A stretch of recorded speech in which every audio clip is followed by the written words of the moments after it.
महाराष्ट्राचे लोकसभेचे उमेदवार ठरले का असा प्रश्न उपस्थित झालेला आहे, कारण विश्वसनीय सूत्रांकडून जय महाराष्ट्राला त्या संदर्भातली माहिती मिळालेली आहे।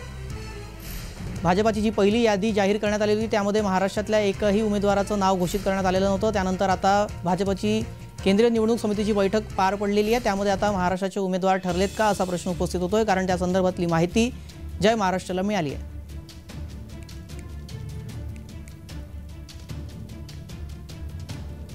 भाजपाच्या वतीने महाराष्ट्रामध्ये संभाव्य उमेदवार लोकसभेसाठी कोण असू शकतात, ग्राफिक्सच्या माध्यमातून पाहूयात। नितीन गडकरी नागपूरमधून उमेदवार असू शकतात, रावसाहेब दानवे जालना, सुधीर मुनगंटीवार चंद्रपूर येथून लोकसभेसाठी उमेदवार असू शकतात, तर मुरलीधर मोहोळ हे पुणे लोकसभा मतदारसंघातून लढू शकतात। संजय पाटील सांगली, कपिल पाटील भिवंडी आणि भारती पवार ढिंडोरी, तर पंकजा मुंडे या बीडमधून उमेदवार असू शकतात।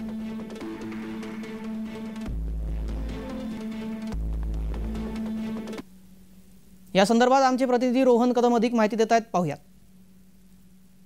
लोकसभा निवडणुकीच्या पार्श्वभूमीवर भाजपच्या पार्लमेंटरी बोर्डाची बैठक जी आहे दिल्लीमध्ये काही वेळापूर्वी पार पडलेली आहे आणि त्यामधील महाराष्ट्रातील काही जागांवरती शिक्कामोर्तब झाल्याची माहिती विश्वसनीय सूत्रांकडून सध्या मिळत आहे आणि यामध्ये मोठी नावं जी आहेत ती भाजपने समाविष्ट केलेली पाहायला मिळत आहेत। यामध्ये पुण्यातून जे आहेत ते मुरलीधर मोहोळ यांचं नाव जे आहे ते लोकसभा मतदारसंघाच्या उमेदवारीसाठी जवळपास निश्चित झाल्याची माहिती मिळते। तर मोठं नाव आणखी यामध्ये बीडमधील पंकजा मुंडेंना देखील लोकसभेसाठी उमेदवारी देण्याचं जवळपास निश्चित झालेलं आहे।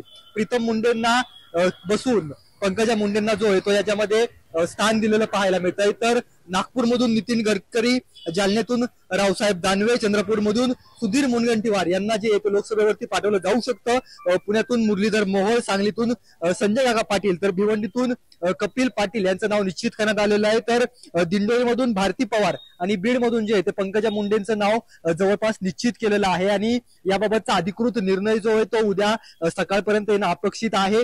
येऊ देखील शकतो अशी माहिती देखील विश्वसनीय सूत्रांकडून मिळते, परंतु सध्याच्या घडीला जी आहे ती जी बैठक पार पडलेली आहे आणि या बैठकीत ही नावं जी आहेत ती अंतिम केल्याची माहिती सध्या मिळते।